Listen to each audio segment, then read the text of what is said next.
ಎಲ್ಲರಿಗೂ ನಮಸ್ಕಾರ ಸ್ನೇಹಿತರೆ. ಪರಂಪರೆ ಚಾನಲ್ಗೆ ನಿಮ್ಮೆಲ್ಲರಿಗೂ ಸ್ವಾಗತ ಸ್ನೇಹಿತರೆ. ಇಂದು ನಾವು ಕರ್ನಾಟಕದ ಅತ್ಯಂತ ಪವಿತ್ರ ಮತ್ತು ಅಪರೂಪದ ಕ್ಷೇತ್ರವೊಂದರ ದರ್ಶನಕ್ಕೆ ಹೊರಟಿದ್ದೇವೆ. ಈ ಕ್ಷೇತ್ರದ ಹೆಸರು ಕೇಳಿದ ತಕ್ಷಣವೇ ಭಕ್ತಿಯ ಅಲೆ ಮನಸ್ಸಿನಲ್ಲಿ ಮೂಡುತ್ತದೆ. ಅದೇ ರಾಯಚೂರು ಮಂತ್ರಾಲಯ ಮಾರ್ಗದ ಸಮೀಪವಿರುವ ಐತಿಹಾಸಿಕ ಅದೋನಿಯ ಶ್ರೀ ಮಂಗರಾಯ ಸ್ವಾಮಿಯ ದೇವಸ್ಥಾನ. ರಾಘವೇಂದ್ರ ಸ್ವಾಮಿಗಳ ಪೂಜೆಯಿಂದ ಪವಿತ್ರವಾದ ವ್ಯಾಸರಾಜರಿಂದ ಪ್ರತಿಷ್ಠಿತವಾದ ಈ ಕ್ಷೇತ್ರದ ಮಹಿಮೆಯನ್ನು ಈ ವಿಡಿಯೋದಲ್ಲಿ ತಿಳಿಯೋಣ. ಯಾರು ಸ್ಕಿಪ್ ಮಾಡದೆ ಕೊನೆವರೆಗೂ ನೋಡಿ. ಕೊನೆಯಲ್ಲಿ ಒಂದೇ ಒಂದು ಲೈಕ್ ಮಾಡಿ, ಹಾಗೆ ಸಬ್ಸ್ಕ್ರೈಬ್ ಮಾಡ್ಕೊಳ್ಳೋದನ್ನ ದಯವಿಟ್ಟು ಮರಿಬೇಡಿ. ಸ್ನೇಹಿತರೆ, ಈ ದೇವಸ್ಥಾನದಲ್ಲಿರುವ ಮುಖ್ಯ ಪ್ರಾಣ ದೇವರ ವಿಗ್ರಹ ಕೇವಲ 3 ಅಡಿ ಎತ್ತರದಲ್ಲಿದೆ. ಆದರೆ ಭಕ್ತರು ನಂಬುವಂತೆ ಸ್ವಾಮಿಯ ಶಕ್ತಿ ಮತ್ತು ಕೃಪೆಗೆ ಮಿತಿಯೇ ಇಲ್ಲ. ಈ ವಿಗ್ರಹದ ಕಣ್ಣುಗಳು ಜೀವಂತವಾಗಿ ಹೊಳೆಯುವಂತೆ ಕಾಣುವುದು. ಸ್ಥಳೀಯ ಇತಿಹಾಸದ ಪ್ರಕಾರ ಈ ವಿಗ್ರಹವನ್ನು ಮಹಾನ್ ಯಾತಿಶ್ರೇಷ್ಠ ವ್ಯಾಸರಾಜರು ಪ್ರತಿಷ್ಠಾಪಿಸಿದ್ದಾರೆ. ಹೀಗಾಗಿ ಈ ಕ್ಷೇತ್ರವು ಮಧ್ವ ಸಂಪ್ರದಾಯದಲ್ಲಿ ವಿಶೇಷ ಸ್ಥಾನವನ್ನು ಪಡೆದಿದೆ. ವ್ಯಾಸರಾಜರ ಅನುಗ್ರಹದಿಂದ ಈ ಕ್ಷೇತ್ರವು ಭಕ್ತರಿಗೆ ಪುಣ್ಯವನ್ನು ನೀಡುವ ತಾಣವಾಗಿದೆ ಎಂದು ನಂಬಲಾಗಿದೆ. ಇಂದಿಗೂ ಅನೇಕ ಭಕ್ತರು ದೂರದಿಂದ ಬಂದು ಮಂಗರಾಯ ಸ್ವಾಮಿಯ ದರ್ಶನ ಪಡೆಯುತ್ತಾರೆ. ಈ ಕ್ಷೇತ್ರದ ಪ್ರತಿಯೊಂದು ಕಲ್ಲು ಭಕ್ತಿಯ ಕಥೆಯನ್ನು ಹೇಳುತ್ತದೆ. ಸ್ನೇಹಿತರೆ, ಶ್ರೀ ಮಂಗರಾಯ ಸ್ವಾಮಿ ದೇವಸ್ಥಾನದ ಮಹಿಮೆ ಕೇವಲ ದೇವರ ದರ್ಶನಕ್ಕೆ ಮಾತ್ರ ಸೀಮಿತವಾಗಿಲ್ಲ. ಈ ಕ್ಷೇತ್ರದ ಹಿಂದೆ ಅಡಗಿರುವ ಇತಿಹಾಸ ಮತ್ತು ಗುರು ಪರಂಪರೆ ಇನ್ನಷ್ಟು ವಿಶೇಷವಾಗಿದೆ. ಈ ಕಾರಣಕ್ಕಾಗಿಯೇ ಸಾವಿರಾರು ಭಕ್ತರು ವರ್ಷ ಪೂರ್ತಿ ಈ ಕ್ಷೇತ್ರಕ್ಕೆ ಆಗಮಿಸುತ್ತಾರೆ. ಪ್ರತಿಯೊಬ್ಬ ಭಕ್ತನ ಮನಸ್ಸಿನಲ್ಲಿ ಈ ಕ್ಷೇತ್ರವು ಭಕ್ತಿ, ನಂಬಿಕೆ ಮತ್ತು ಶಾಂತಿಯ ಸಂಕೇತವಾಗಿದೆ. ಬನ್ನಿ ಈ ಕ್ಷೇತ್ರದ ಮತ್ತೊಂದಷ್ಟು ವೈಶಿಷ್ಟ್ಯಗಳನ್ನು ತಿಳಿದುಕೊಳ್ಳೋಣ. ಸ್ಥಳೀಯ ಪರಂಪರೆಯ ಪ್ರಕಾರ ಶ್ರೀ ವ್ಯಾಸರಾಜ ತೀರ್ಥರು ಈ ಕ್ಷೇತ್ರಕ್ಕೆ ಆಗಮಿಸಿ ಇಲ್ಲಿನ ಮುಖ್ಯ ಪ್ರಾಣ ದೇವರು ವಿಗ್ರಹವನ್ನು ಪ್ರತಿಷ್ಠಾಪಿಸಿದರು ಎಂದು ನಂಬಲಾಗಿದೆ. ವ್ಯಾಸರಾಜರು ಹರಿದಾಸ ಪರಂಪರೆಯ ಶ್ರೇಷ್ಠ ಗುರುಗಳಲ್ಲಿ ಒಬ್ಬರು. ಅವರ ಅನುಗ್ರಹದಿಂದ ಈ ಕ್ಷೇತ್ರವು ಭಕ್ತರ ಪಾಲಿಗೆ ಪುಣ್ಯ ಕ್ಷೇತ್ರವಾಗಿ ಪ್ರಸಿದ್ಧಿಯಾಯಿತು. ಆದ್ದರಿಂದಲೇ ಈ ದೇವರನ್ನು ವ್ಯಾಸರಾಜ ಪ್ರತಿಷ್ಠಿತ ಮಂಗರಾಯ ಸ್ವಾಮಿ ಎಂದು ಕರೆಯಲಾಗುತ್ತದೆ. ಈ ಕ್ಷೇತ್ರದ ಮತ್ತೊಂದು ಮಹತ್ತರವಾದ ವೈಶಿಷ್ಟ್ಯವೆಂದರೆ ಮಂತ್ರಾಲಯದ ಯತಿರಾಜರಾದ ಶ್ರೀ ರಾಘವೇಂದ್ರ ಸ್ವಾಮಿಗಳೊಂದಿಗೆ ಇವರ ಸಂಬಂಧ. ಸ್ಥಳೀಯ ಐತಿಹ್ಯದ ಪ್ರಕಾರ ಬೃಂದಾವನ ಪ್ರವೇಶಕ್ಕೂ ಮುನ್ನ ಶ್ರೀ ರಾಘವೇಂದ್ರ ಸ್ವಾಮಿಗಳು ಅದೋನಿಗೆ ಆಗಮಿಸಿ ಚತುರ್ಮಾಸ್ಯ ವ್ರತವನ್ನು ಆಚರಿಸಿದರು. ಆ ಅವಧಿಯಲ್ಲಿ ಪ್ರತಿದಿನ ಮಂಗರಾಯ ಸ್ವಾಮಿಯ ದರ್ಶನ ಮಾಡಿ ಪೂಜೆ ಸಲ್ಲಿಸುತ್ತಿದ್ದರು ಎಂದು ಹೇಳಲಾಗುತ್ತದೆ. ಈ ಕಾರಣದಿಂದಲೇ ಭಕ್ತರು ಈ ದೇವರನ್ನು ರಾಘವೇಂದ್ರ ಸ್ವಾಮಿ ಪೂಜಿತ ವ್ಯಾಸರಾಜ ಪ್ರತಿಷ್ಠಿತ ಎಂದು ಅತ್ಯಂತ ಗೌರವದಿಂದ ಕರೆಯುತ್ತಾರೆ. ಈ 2 ಮಹಾನ್ ಯತಿಗಳ ಅನುಗ್ರಹ ಈ ಕ್ಷೇತ್ರಕ್ಕೆ ದೊರೆತಿದೆ ಎಂಬ ನಂಬಿಕೆ ಇದೆ. ಅದರ ಫಲವಾಗಿ ಈ ಕ್ಷೇತ್ರದ ಮಹಿಮೆ ದಿನದಿಂದ ದಿನಕ್ಕೆ ಹೆಚ್ಚಾಗುತ್ತಲೇ ಬಂದಿದೆ. ಇಂದಿಗೂ ಭಕ್ತರು ತಮ್ಮ ಸಂಕಷ್ಟಗಳನ್ನು ಸ್ವಾಮಿಯ ಮುಂದೆ ಹೇಳಿಕೊಂಡು ಅನುಗ್ರಹವನ್ನು ಪಡೆದು ಸಂತೋಷದಿಂದ ಹಿಂದಿರುಗುತ್ತಾರೆ. ಮಂಗರಾಯ ಸ್ವಾಮಿಯ ವಿಗ್ರಹವನ್ನು ಗಮನಿಸಿದರೆ ಅದರ ಕಣ್ಣುಗಳಲ್ಲಿ ವಿಶಿಷ್ಟವಾದ ತೇಜಸ್ಸು ಕಾಣುತ್ತದೆ ಎಂದು ಭಕ್ತರು ಹೇಳುತ್ತಾರೆ. ಸ್ವಾಮಿಯ ಮುಖವನ್ನು ಒಮ್ಮೆ ನೋಡಿದರೆ ಮನಸ್ಸಿಗೆ ಅತೀವ ಶಾಂತಿ ದೊರೆಯುತ್ತವೆ. ಭಕ್ತಿಯಿಂದ ಪ್ರಾರ್ಥಿಸಿದವರ ಇಷ್ಟಾರ್ಥಗಳು ನೆರವೇರುತ್ತವೆ ಎಂಬ ನಂಬಿಕೆಯೂ ಇದೆ. ಆದ್ದರಿಂದ ಮೊದಲ ಬಾರಿಗೆ ಬರುವ ಭಕ್ತರು ಮತ್ತೆ ಮತ್ತೆ ಈ ಕ್ಷೇತ್ರಕ್ಕೆ ಆಗಮಿಸುತ್ತಾರೆ. ಈ ಪುಣ್ಯ ಕ್ಷೇತ್ರಕ್ಕೆ ಅನೇಕ ಹರಿದಾಸರು, ಸಂತರು ಹಾಗೂ ಯತಿಗಳು ಭೇಟಿ ನೀಡಿದ್ದಾರೆ ಎನ್ನುವುದು ಸ್ಥಳೀಯ ನಂಬಿಕೆ. ಅವರ ಭಜನೆ, ಪೂಜೆ ಮತ್ತು ತಪಸ್ಸಿನಿಂದ ಈ ಕ್ಷೇತ್ರ ಇನ್ನಷ್ಟು ಪವಿತ್ರವಾಗಿದೆ ಎಂದು ಭಕ್ತರು ನಂಬುತ್ತಾರೆ. ದೇವಸ್ಥಾನದ ಪ್ರತಿಯೊಂದು ಮೂಲೆಯಲ್ಲೂ ಭಕ್ತಿ ಮತ್ತು ಇತಿಹಾಸದ ಪರಿಮಳ ಅನುಭವಿಸಬಹುದು. ಇದು ಕೇವಲ ಒಂದು ದೇವಸ್ಥಾನವಲ್ಲ, ಗುರುಭಕ್ತಿ ಮತ್ತು ಹನುಮಭಕ್ತಿಯ ಜೀವಂತ ಸಂಕೇತವಾಗಿದೆ. ಹೀಗಾಗಿ ನೀವು ಮಂತ್ರಾಲಯಕ್ಕೆ ಭೇಟಿ ನೀಡುವ ಅವಕಾಶ ದೊರೆತರೆ ಅದೋನಿಯ ಈ ಪವಿತ್ರ ಮಂಗರಾಯ ಸ್ವಾಮಿ ದೇವಸ್ಥಾನಕ್ಕೂ ತಪ್ಪದೆ ಭೇಟಿ ನೀಡಿ ಸ್ವಾಮಿಯ ದರ್ಶನ ಮಾಡಿ ಮನಸಾರ ಪ್ರಾರ್ಥಿಸಿ ವ್ಯಾಸರಾಜರ ಪ್ರತಿಷ್ಠಾಪಿಸಿದ ರಾಘವೇಂದ್ರ ಸ್ವಾಮಿಗಳು ಆರಾಧಿಸಿದ ಈ ಕ್ಷೇತ್ರದಲ್ಲಿ ಒಂದು ಕ್ಷಣ ಕಳೆಯುವುದೇ ಜೀವನದ ಸೌಭಾಗ್ಯವೆಂದು ಅನೇಕ ಭಕ್ತರು ಭಾವಿಸುತ್ತಾರೆ.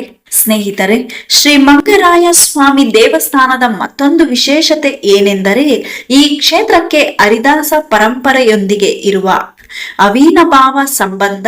ಸ್ಥಳೀಯ ಇತಿಹಾಸದ ಪ್ರಕಾರ ಅನೇಕ ದಾಸಶ್ರೇಷ್ಠರು ಈ ಪುಣ್ಯ ಕ್ಷೇತ್ರಕ್ಕೆ ಭೇಟಿ ನೀಡಿ ಮಂಗರಾಯ ಸ್ವಾಮಿಯ ದರ್ಶನ ಮಾಡಿ ಭಕ್ತಿ ಸೇವೆ ಸಲ್ಲಿಸಿದ್ದಾರೆ. ಆ ಕಾರಣದಿಂದ ಈ ಕ್ಷೇತ್ರವು ಹರಿದಾಸ ಸಂಪ್ರದಾಯದಲ್ಲಿಯೂ ವಿಶೇಷ ಸ್ಥಾನ ಪಡೆದಿದೆ. ಅವರಲ್ಲಿ ಪ್ರಮುಖರು ದಾಸಶ್ರೇಷ್ಠರು ಶ್ರೀ ವಿಜಯದಾಸರು. ಸ್ಥಳೀಯ ನಂಬಿಕೆಯಂತೆ ವಿಜಯದಾಸರು ಈ ಕ್ಷೇತ್ರಕ್ಕೆ ಕೆಲಕಾಲ ವಾಸ ಮಾಡಿ ತಪಸ್ಸು ಮತ್ತು ಭಜನೆ ನಡೆಸಿದರು ಎಂದು ಹೇಳಲಾಗುತ್ತದೆ. ಸ್ವಾಮಿಯ ಸನ್ನಿಧಾನದಲ್ಲಿ ಅವರು ಅನೇಕ ದಿನಗಳನ್ನು ಕಳೆದರು ಎಂಬ ಇತಿಹಾಸವಿದೆ. ಈ ನೆನಪಿಗಾಗಿ ದೇವಸ್ಥಾನದಲ್ಲಿ ವಿಜಯದಾಸರ ಮಂಟಪವೂ ಇದೆ. ಇಂದಿಗೂ ಆ ಮಂಟಪಕ್ಕೆ ಭೇಟಿ ನೀಡುವ ಭಕ್ತರು ಸ್ವಲ್ಪ ಸಮಯ ಧ್ಯಾನ ಮಾಡಿ ಹರಿನಾಮ ಸ್ಮರಣೆ ಮಾಡುತ್ತಾರೆ. ವಿಜಯದಾಸರು ರಚಿಸಿದ ದೇವರ ನಾಮಗಳನ್ನು ಹಾಡುತ್ತಾ ಭಕ್ತಿ ಭಾವದಿಂದ ಪ್ರಾರ್ಥನೆ ಸಲ್ಲಿಸುತ್ತಾರೆ. ಆ ವಾತಾವರಣವೇ ಮನಸ್ಸಿಗೆ ಅಪಾರ ಶಾಂತಿಯನ್ನು ನೀಡುತ್ತದೆ. ದೇವಸ್ಥಾನದ ಆವರಣದಲ್ಲಿರುವ ಪುರಾತನ ಅರಳಿ ಮರ ಈ ಕ್ಷೇತ್ರದ ಮತ್ತೊಂದು ಹೆಮ್ಮೆ. ಸ್ಥಳೀಯ ಪರಂಪರೆಯ ಪ್ರಕಾರ ಈ ಮರಕ್ಕೆ ಸುಮಾರು 800 ವರ್ಷಗಳಷ್ಟು ಇತಿಹಾಸವಿದೆ ಎಂದು ಹೇಳಲಾಗುತ್ತದೆ. ಇಂದಿಗೂ ಈ ಅರಳಿ ಮರ ಅಚ್ಚು ಹಸಿರಾಗಿ ನಿಂತು ಈ ಕ್ಷೇತ್ರದ ಪ್ರಾಚೀನತೆಯನ್ನು ಸಾರುತ್ತಿದೆ. ಭಕ್ತರು ಈ ಮರವನ್ನು ಅತ್ಯಂತ ಭಕ್ತಿಯಿಂದ ಪ್ರದಕ್ಷಿಣೆ ಹಾಕುತ್ತಾರೆ. ಈ ಅರಳಿ ಮರದ ಕೆಳಗೆ ನಡೆದ ಒಂದು ಮಹತ್ವದ ಘಟನೆ ಹರಿದಾಸರ ಪರಂಪರೆಯಲ್ಲಿ ವಿಶೇಷವಾಗಿ ಸ್ಮರಿಸಲ್ಪಡುತ್ತದೆ. ಸ್ಥಳೀಯ ಇತಿಹಾಸದ ಪ್ರಕಾರ ಇಲ್ಲಿಗೆ ವಿಜಯದಾಸರು ತಮ್ಮ ಶಿಷ್ಯರಾದ ಗೋಪಾಲದಾಸರಿಗೆ ಗೋಪಾಲ ವಿಠಲ ಎಂಬ ಅಂಕಿತ ನಾಮವನ್ನು ನೀಡಿದರು ಎಂದು ನಂಬಲಾಗಿದೆ. ಈ ಕಾರಣದಿಂದ ಈ ಪುಣ್ಯ ಭೂಮಿಗೆ ಹರಿದಾಸ ಸಂಪ್ರದಾಯದಲ್ಲಿ ವಿಶೇಷ ಗೌರವವಿದೆ.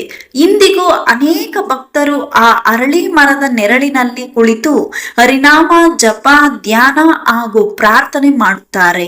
ಮನೋಕಾಮನೆಗಳು ಈಡೇರುತ್ತವೆ ಎಂಬ ಭಕ್ತರ ನಂಬಿಕೆಯೂ ಇದೆ. ಈ ದೇವಸ್ಥಾನದ ಪ್ರತಿಯೊಂದು ಸ್ಥಳವು ಒಂದು ಐತಿಹಾಸಿಕ ಕಥೆಯನ್ನು ಹೇಳುವಂತಿದೆ. ಮಂಟಪಗಳು, ಮರಗಳು, ಕಲ್ಲುಗಳು ಎಲ್ಲವೂ ನೂರಾರು ವರ್ಷಗಳ ಭಕ್ತಿ ಪರಂಪರೆಯನ್ನು ನೆನಪಿಸುತ್ತವೆ. ಆದ್ದರಿಂದ ಈ ಕ್ಷೇತ್ರವು ಕೇವಲ ದೇವಸ್ಥಾನವಲ್ಲ, ಭಕ್ತಿಯ ಪರಂಪರೆಯ ಜೀವಂತ ಸಾಕ್ಷಿಯಾಗಿದೆ.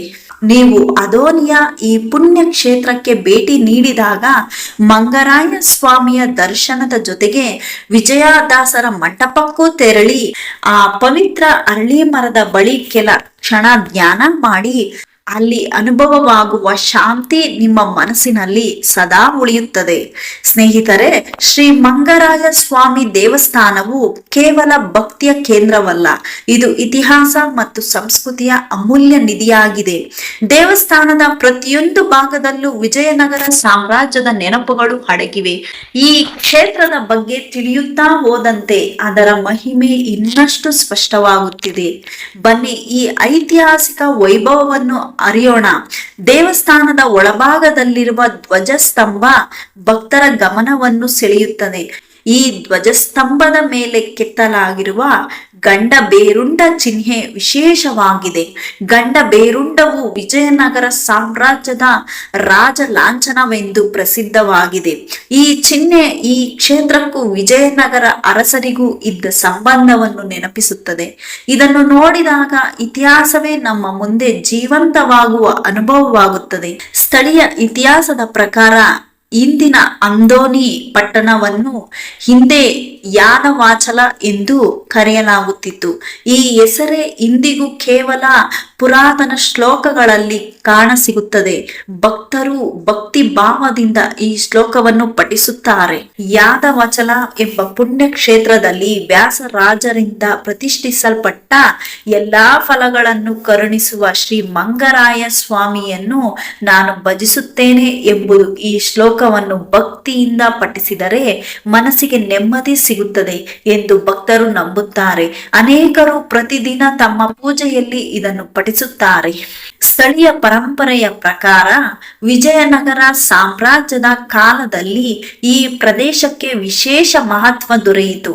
ಶ್ರೀ ಕೃಷ್ಣ ದೇವರಾಯ ಆಡಳಿತದಲ್ಲಿ ಅದೋನಿ ಪ್ರದೇಶ ಅಭಿವೃದ್ಧಿಯಾಯಿತು ಎಂದು ಹೇಳಲಾಯಿತು.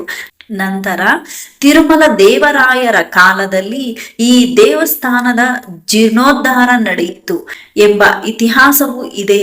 ಈ ಕಾರಣದಿಂದ ಈ ಕ್ಷೇತ್ರವು ಇತಿಹಾಸ ಮತ್ತು ಭಕ್ತಿ ಎರಡಲ್ಲೂ ವಿಶೇಷ ಸ್ಥಾನ ಪಡೆದಿದೆ. ದೇವಸ್ಥಾನದ ಸುತ್ತಮುತ್ತಲಿನ ವಾತಾವರಣವು ಅತ್ಯಂತ ಮನಮೋಹಕವಾಗಿದೆ. ಅದೋನಿ ಕೋಟೆಯ ಸಮೀಪವಿರುವ ಈ ಪುಣ್ಯ ಕ್ಷೇತ್ರ ಪ್ರಕೃತಿಯ ಸೌಂದರ್ಯ ಮತ್ತು ಆಧ್ಯಾತ್ಮಿಕತೆಯ ಸಂಗಮವಾಗಿದೆ. ಬೆಳಗಿನ ಸಮಯದಲ್ಲಿ ದೇವಾಲಯದ ಗಂಟೆನಾದ ಕೇಳಿದರೆ ಭಕ್ತರ ಮನಸ್ಸು ಸ್ವಯಂ ದೇವರ ಕಡೆ ಸೆಳೆಯುತ್ತದೆ. ಈ ದೇವಸ್ಥಾನಕ್ಕೆ ಬರುವ ಪ್ರತಿಯೊಬ್ಬ ಭಕ್ತರು ಒಮ್ಮೆ ಧ್ವಜಸ್ತಂಭವನ್ನು ನೋಡಿ ನಮಸ್ಕರಿಸುತ್ತಾರೆ. ಗಂಡ ಬೇರುಂಡ ಚಿಹ್ನೆಯನ್ನು ದರ್ಶನ ಮಾಡಿ ವಿಜಯನಗರದ ವೈಭವವನ್ನು ಸ್ಮರಿಸುತ್ತಾರೆ. ಇದು ಇತಿಹಾಸ ಪ್ರಿಯರಿಗೂ ಭಕ್ತರಿಗೂ ಸಮಾನವಾಗಿ ಆಕರ್ಷಕವಾದ ತಾಣವಾಗಿದೆ. ಸ್ನೇಹಿತರೆ, ಇಷ್ಟು ಹೊತ್ತು ನಾವು ಶ್ರೀ ಮಂಗರಾಯ ಸ್ವಾಮಿ ದೇವಸ್ಥಾನದ ಮಹಿಮೆ, ಇತಿಹಾಸ ಇವುಗಳ ಬಗ್ಗೆ ತಿಳಿದುಕೊಂಡೆವು. ಇದೀಗ ಈ ಪುಣ್ಯ ಕ್ಷೇತ್ರಕ್ಕೆ ಭೇಟಿ ನೀಡುವ ಭಕ್ತರು ಏನ್ ಮಾಡಬೇಕು ಎಂಬುದನ್ನು ತಿಳಿಯೋಣ. ಭಕ್ತಿಯೊಂದಿಗೆ ದರ್ಶನ ಮಾಡಿದಾಗ ಮನಸ್ಸಿಗೆ ಶಾಂತಿ, ನೆಮ್ಮದಿ ಮತ್ತು ಧೈರ್ಯ ದೊರೆಯುತ್ತದೆ ಎಂಬ ಭಕ್ತರು ನಂಬುತ್ತಾರೆ. ಈ ಕ್ಷೇತ್ರದ ಆಧ್ಯಾತ್ಮಿಕ ವಾತಾವರಣ ಪ್ರತಿಯೊಬ್ಬರ ಮನಸ್ಸನ್ನು ಸೆಳೆಯುತ್ತದೆ. ಆದ್ದರಿಂದ ಜೀವನದಲ್ಲಿ ಒಮ್ಮೆಯಾದರೂ ಈ ಕ್ಷೇತ್ರದ ದರ್ಶನ ಮಾಡುವುದು ಸೌಭಾಗ್ಯವೆಂದು ಹೇಳಲಾಗುತ್ತದೆ. ನೀವು ಮಂತ್ರಾಲಯಕ್ಕೆ ಭೇಟಿ ನೀಡುವ ಯೋಜನೆ ಮಾಡಿಕೊಂಡರೆ ಅಲ್ಲಿಂದ ಸುಮಾರು 1.5 ಗಂಟೆಯ ಪ್ರಯಾಣದಲ್ಲಿ ಅದೋನಿಯ ಈ ಪವಿತ್ರ ಕ್ಷೇತ್ರವನ್ನು ತಲುಪಬಹುದು. ಅನೇಕ ಭಕ್ತರು ಮಂತ್ರಾಲಯದ ದರ್ಶನ ಜೊತೆಗೆ ಮಂಗರಾಯ ಸ್ವಾಮಿಯ ದರ್ಶನವನ್ನು ಪಡೆಯುತ್ತಾರೆ. ಈ ಎರಡೂ ಕ್ಷೇತ್ರಗಳ ದರ್ಶನ ಭಕ್ತರಿಗೆ ವಿಶೇಷ ಆಧ್ಯಾತ್ಮಿಕ ಅನುಭವವನ್ನು ನೀಡುತ್ತದೆ. ಪ್ರಯಾಣಕ್ಕೂ ಮೊದಲು ದೇವಸ್ಥಾನದ ದರ್ಶನ ಸಮಯವನ್ನು ತಿಳಿದುಕೊಳ್ಳುವುದು ಉತ್ತಮ. ದೇವಸ್ಥಾನಕ್ಕೆ ಪ್ರವೇಶಿಸಿದ ನಂತರ ಮೊದಲು ಶ್ರೀ ಮಂಗರಾಯ ಸ್ವಾಮಿಯ ದರ್ಶನವನ್ನು ಭಕ್ತಿಯಿಂದ ಪಡೆಯಿರಿ.